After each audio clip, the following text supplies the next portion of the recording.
지상낙원.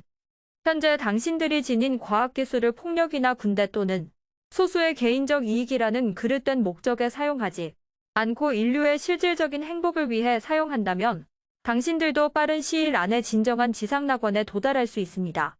과학과 기술은 인간을 기아의 공포로부터 완전히 해방시켜 줄 뿐만 아니라 인간이 일하지 않고 충분히 살 수 있게 해줍니다.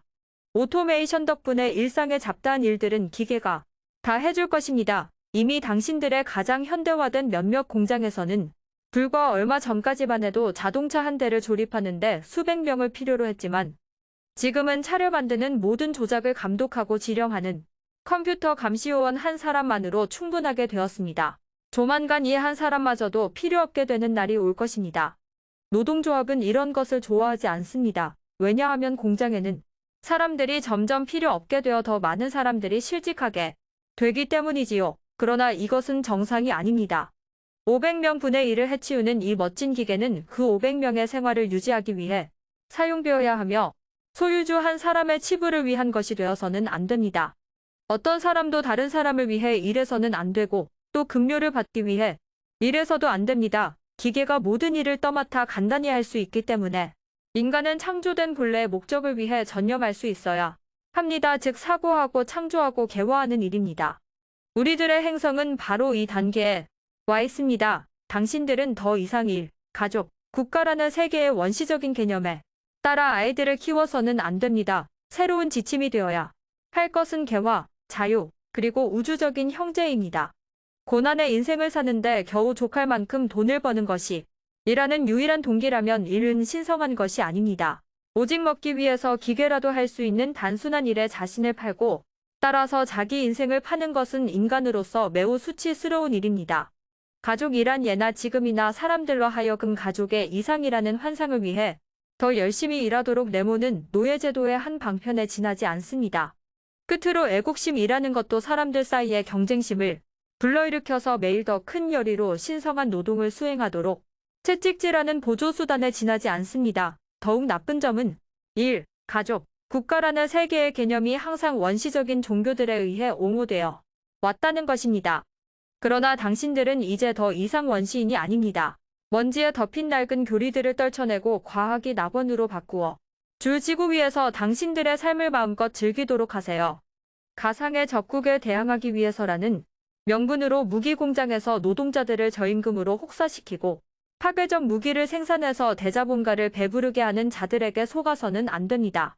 출생률이 저하되는 것을 마치 공포의 도래처럼 떠들어대는 사람들의 말에 귀를 기울여서도 안 됩니다. 젊은이들이 알고 있듯이 아이를 많이 낳을 필요는 없고 아이를 적게 가질수록 더 행복해질 수 있으며 또 이것은 지구의 인구 억제에도 도움이 됩니다. 또 인접국가의 인구가 늘어나면 위협이 될 것이다 라고 외치는 자들에게 속아서도 안 됩니다. 이러한 자들은 억제력 을구실로 핵무기를 비축하는 자들과 같습니다.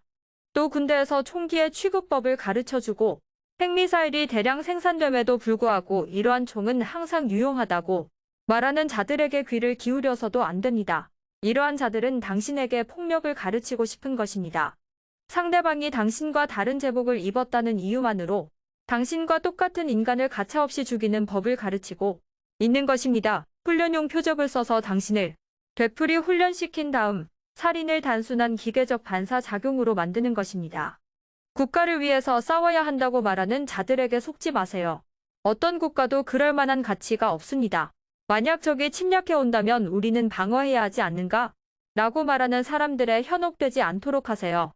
그런 말에 대해서는 비폭력이 언제나 폭력보다 유효하다고 대답하세요. 침략자들이 제 아무리 호전적이라 할지라도 프랑스를 위해 죽은 사람들이 옳았다는 것은 증명되지 않았습니다. 인도에서의 간디의 승리를 보세요. 사람들은 자유를 위해서는 싸워야 한다고 말하지만 그들은 골조기 로마와의 싸움에서 패했고 프랑스가 피정복민족의 자손으로서 정복자의 문명으로부터 혜택을 받은 것이 과히 나쁘지 않았다는 사실을 잊고 있습니다. 당신들은 편협하고 공격적인 사람들의 말에 귀를 기울이지 말고 개화와 자유와 사랑을 성취하기 위해 살도록 하세요. 당신들이 항구적인 세계 평화에 도달하는데 기여할 가장 중요한 도구는 텔레비전입니다. 텔레비전은 진정한 행성이식을 일깨우는 수단으로서 매일 전 세계에서 일어나는 일들을 볼 수 있게 해줄 뿐만 아니라 국경 저편에 살고 있는 야만인들도 우리 자신과 똑같이 기쁨과 슬픔을 느끼고 똑같은 문제들을 가지고 있음을 깨닫게 해줍니다. 또 과학의 발전 동향이나 최근의 예술 작품들을 텔레비전을 통해 접할 수 있습니다. 물론 이 멋진 정보의 전달 수단이 대중을 움직이기 위해 정보를 조작하는 자들의 손에 넘어가지 않도록 주의할 필요가 있습니다.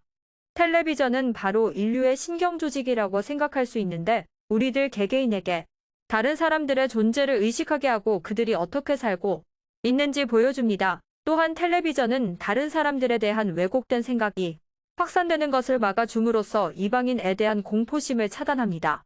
오래전에 이웃 부족에 대해 느끼던 공포는 이웃 마을로, 다음에는 이웃 지방으로, 그리고 더욱 확대되어 인접 국가의 위협으로 발전되었습니다. 오늘날에는 다른 인종에 대한 두려움이 남아 있으며 만일 이 두려움이 없어진다면 이번에는 다른 행성에서 침략해 올 가능성은 없을까라는 두려움을 갖게 되겠지요. 그러나 이런 태도를 바꿀 필요가 있습니다. 우리들은 밖에서 오는 모든 것에 대해 열려 있어야 합니다. 자신들과 다른 것에 대해 두려움을 느낀다는 것은 그 문명이 원시적인 단계에 있음을 증명하기 때문입니다. 이러한 의미에서 텔레비전은 필요불가결한 도구로서 모든 문명의 단계에 있어 최고는 아니라 하더라도 가장 중요한 단계 중 하나라 할 수 있습니다. 왜냐하면 라디오와 텔레비전은 생물의 몸속을 달리는 신경조직처럼 각기 떨어져 있는 인류의 모든 세포인 인간에게 항상 타인의 활동에 대한 정보를 주고 있기 때문입니다. 다른 세계. 당신은 여기가 어딘지 궁금하시겠지요?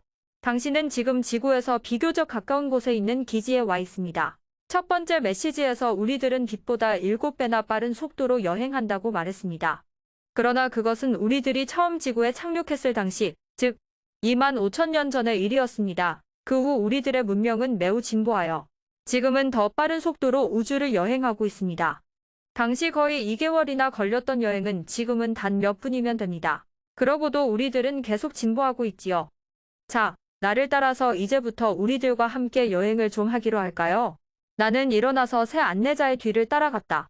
우리들은 방을 하나 거쳐 다른 거대한 방으로 들어갔는데 거기에는 지구에서 내가 타고 온 것과 모양은 비슷하나 크기가 더 큰 우주선이 놓여 있었다.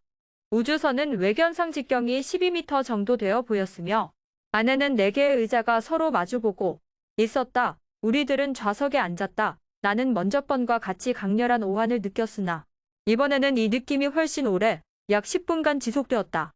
이윽고 기체가 흔들리는 듯했고 우리들은 출구로 향했다. 문이 열리자 내 앞에는 도저히 말로 표현할 수 없는 천국과 같은 장관이 펼쳐져 있었다. 제각기 독특한 아름다움을 지닌 거대한 꽃들이 여기저기 피어 있었고 그 사이로 상상도 해본 적이 없는 동물들이 걸어 다녔으며 극채색의 깃털로 장식된 새들이 날아다녔다. 또 곰 새끼의 머리 모양을 한 분홍색과 파랑색의 털을 가진 다람쥐들이 나뭇가지 위로 뛰어다녔는데 그 나무에는 엄청나게 큰 꽃들과 커다란 열매들이 주렁주렁 달려 있었다. 우주선에서 30m쯤 떨어진 곳에 몇 명의 엘로힘이 기다리고 있었다. 나무들 뒤로 선명한 색깔의 조개를 닮은 몇 개의 건물들이 주변의 식물들과 완전한 조화를 이루고 있었다. 기후는 매우 온화했고 공기는 이국적인 꽃들로부터 풍겨오는 수천 종의 향기로 가득 차 있었다. 우리들은 언덕 위로 올라갔는데 거기서 펼쳐지는 경치는 실로 장관이었다. 수많은 개울들이 짙푸른 수림 사이를 굽이쳐 흘렀고 멀리 감청색의 바다가 햇빛에 반짝이고 있었다. 숲을 지나 활짝 트인 공터로 나오자 나는 거기에서 나와 닮은 사람들, 다시 말해서 엘로힘이 아니라 지구상에 사는 사람들과 똑같이 생긴 사람들을 발견하고는 깜짝 놀랐다. 그들의 대부분은 나체로 입거나 화려한 색채의 비단 옷을 걸치고 있었다. 그들은 나를 데리고 온 새 엘로힘께 고개를 숙이며 경의를 표했다. 우리들은 모두 안반에 새겨져 두꺼운 모피로 덮여있는 파리자에 앉았는데 모피는 따뜻하고 아직 살아있는 듯 생생했으며 아주 기분 좋게 느껴졌다. 바로 옆에 위치한 작은 동굴로부터 여러 명의 남자가 과일과 맛있는 소스가 곁든 구운 고기, 잊을 수 없는 향의 음료가 가득 담긴 쟁반을 날라왔다. 식사 동안 각 사람 뒤에는 2사람의 남자가 쟁반을 받쳐들고 원하는 대로 무엇이든 시중을 들었다. 그들은 보지 않고도 원하는 음식이 무엇인지 재빨리 알아차렸다. 식사 동안 어디선지 모르게 아름다운 음악이 흘러나왔고 시중드는 남자들의 못지않게 조각과 같은 몸매를 지닌 젊은 여자들이 주변의 잔디 위에서 나체로 비할 수 없이 우아한 춤을 추기 시작했다. 세 사람의 엘로힘 외에 지구인과 닮은 사람들이 40명 정도 연회에 참석하고 있었다. 백인, 황인, 흑인의 남녀가 섞여 있는 이들은 내가 이해할 수 없는 언어로 얘기했는데 그것은 히브리어와 비슷했다. 나는 2년 전에 만난 엘로하의 오른쪽에 앉았고 내 오른쪽으로 다른 6명의 엘로힘이 앉았다. 나의 맞은편에는 마른 체구에 수염을 기른 아주 잘생긴 젊은 남자가 신비로운 미소와 매우 다정한 표정을 띠고 있었다. 그의 오른쪽에는 고상한 얼굴에 매우 수치 많은 검은 수염을 길게 기른 사람이 앉아 있었고 그의 왼쪽에는 동양인의 얼굴을 한 좀 뚱뚱한 남자가 앉았는데 그의 머리는 삭발하고 있었다. 시청해주셔서 감사합니다. 구독과 좋아요는 여러분들의 사랑입니다.